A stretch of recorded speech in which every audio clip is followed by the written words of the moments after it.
AHDP second year वालों को online class लेने के लिए धन्यवाद। आज हम पढ़ेंगे अगला टॉपिक, उसके बारे में अध्ययन करेंगे जिस टॉपिक का नाम है बहुत ही इम्पोर्टेंट मुख्य औषधि है, जिसके बारे में हम अध्ययन करेंगे। तो टॉपिक है हमारा कि क्षार्यदाहक औषधि। तो क्षार्यदाहक औषधि के अंतर्गत कौन कौन सी औषधियाँ आती हैं और इसकी क्या परिभाषा है। तो इसकी परिभाषा है कि वे औषधि जो जलन पैदा करती हैं वो क्षार्यदाहक औषधि होती हैं, यानी वे औषधियाँ जो जलन उत्पन्न करती हैं ऐसी औषधि को क्षार्यदाहक औषधि कहते हैं। जैसे सोडियम हाइड्रोक्साइड, पोटेशियम हाइड्रोक्साइड। तो ये क्या है कि जलन पैदा करने वाली औषधि होती है। इसी तरह अगली परिभाषा है अम्ल विरोधी, यानी एंटासिड। कई बार पूछ ली गई है एग्जाम में। तो इसकी क्या परिभाषा है? एंटासिड यानी अम्ल विरोधी।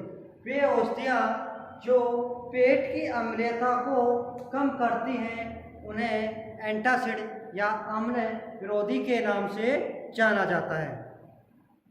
जैसे सोडियम कार्बोनेट, इसी तरह डायूरेटिक या मूत्रवर्धक की क्या डेफिनेशन है कि वे औषधियाँ जो मूत्र त्याग में मदद करती हैं या मूत्र के स्राव को बढ़ाती हैं उन्हें मूत्रवर्धक औषधि कहते हैं। जैसे पोटेशियम साइट्रेट। तो ये आपके इस क्षारीय औषधियों के अंतर्गत 2-3 परिभाषा हैं।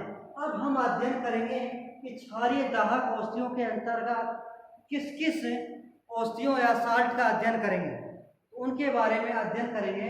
तो सबसे है पोटेशियम, यानी पोटेशियम के अंतर्गत कौन कौन सी औषधियाँ आती हैं। पोटेशियम के अंतर्गत कौन कौन सी औषधियाँ आती हैं, तो उस टॉपिक के बारे में हम अध्ययन करेंगे। तो आपका फर्स्ट टॉपिक है केमेनोफोर। हिंदी में कहते हैं लाल दवा।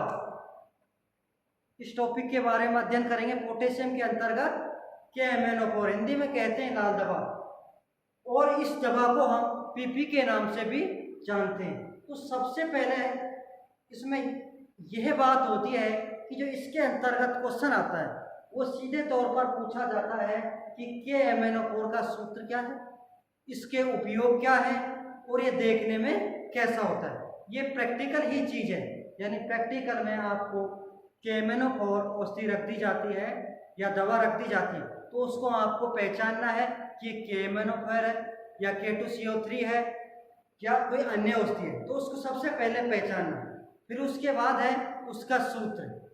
तीसरी चीज है आपका कि वो दिखने में कैसा है, चखने में कैसा होता है, और चौथी चीज है आपके कि इसका क्या उपयोग है पशु चिकित्सा क्षेत्र में। तो लगभग आपके 3-4 पॉइंट इसके अंतर्गत आते हैं जो प्रैक्टिकल रूप में पूछे जाते हैं। तो केमेनोफोर को हम हिंदी में लाल दवा कहते हैं तथा पीपी के नाम से जाना जाता है। और ये किस तरह की होती है? यह एक गहरे बैंगनी रंग की दानेदार, यह एक गहरे बैंगनी रंग की दानेदार औषधि होती है तथा गंधहीन पानी में घुलनशील औषधि होती है, यानी जब आप इसको पानी में घोलेंगे तो औषधि आसानी से घुल जाती है और इसमें किसी प्रकार की गंध नहीं होती है। तो ये आपकी क्या होगी, एक पहचान होगी, ऐसे कि ये बैंगनी कलर की होती है और पानी में घुलनशील है और गंधहीन औषधि है। अब इसका उपयोग ही बहुत ही इम्पोर्टेंट है और ये कई बार एग्जाम में, प्रैक्टिकल में भी और एग्जाम में पूछ लिया गया है।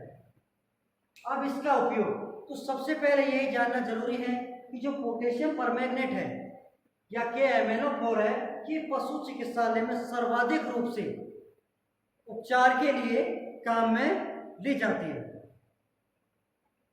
तो उपचार के लिए काम में किस तरह ली जाती है, यानी पोटेशियम परमैंगनेट का 1% घोल तैयार करके घाव, एक्जिमा, अबेसिस और ल्यूकोरिया, गर्भाशय सूजन आदि में इसका उपयोग लेते हैं। कितना? 1% घोल बनाकर इसका उपयोग लेते हैं।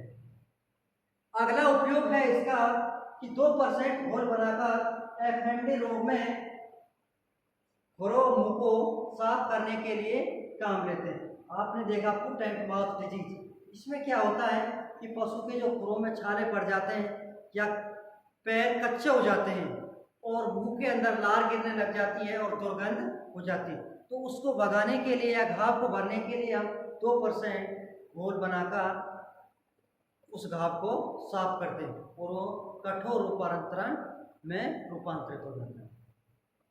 तो इसके उपयोग हैं। अगला उपयोग है आपका एंटीऑक्सीडेंट के रूप में। कई बार पशु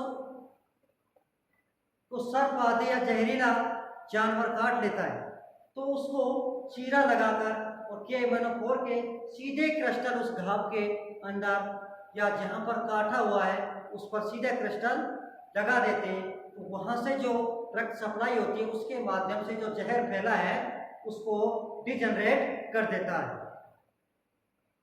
अगला उपयोग है ऑक्सीडेसिव एजेंट के रूप में। इसके अंतर्गत क्या होता है, कई बार पशु एल्केलॉइड पदार्थ को चाट लेता है जिससे पशु की पेट की अम्लता बढ़ जाती है और एसिडिटी हो जाती है, यानी पेट के अंदर जहर फैल जाता है। तो पेट को साफ करने के लिए या उल्टी कराने के लिए हम एंटीऑक्सीडेंट के रूप में KMnO4 औषधि का उपयोग लेते हैं। तो ये बहुत ही इंपॉर्टेंट टॉपिक है KMnO4, कई बार एग्जाम में पूछ लिया गया है। तो आज के लिए इतना ही काफ़ी है। अगली क्लास में पोटेशियम के अंतर्गत आने वाली अन्य औषधियों के बारे में अध्ययन करेंगे। सभी को थैंक यू।